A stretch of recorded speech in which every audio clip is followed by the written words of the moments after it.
Habang di pa lumalabas yung sa lagubang, mangunguha muna tayo ng alukon sa kanang hagod mga lods. At napakalalaki ng hagod dito. Ayan yung mga lods. Ang lalaki. Diretso ko yung akin, hindi ako dumadaan sa tuloy.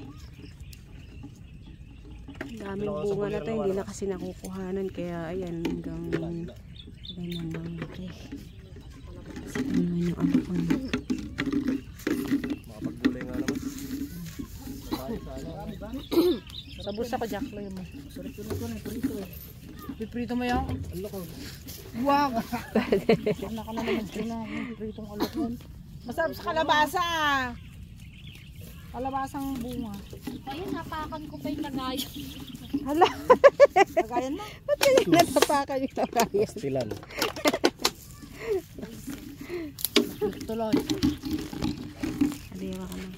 Basta na, yan ang papakoy, magbe-prepare na din. Kung hindi ba naman tayo makarami na ito, tayo lang nandito. Parang di umulan ah.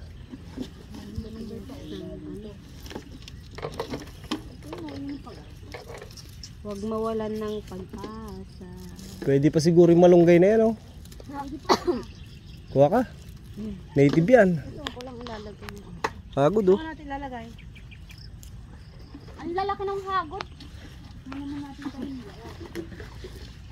Ano ba yung longan? Lagi pa din sa taas. May gabi pa nga dyan.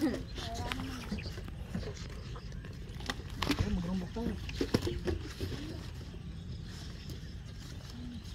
Mamaya na lang ulit mga lads.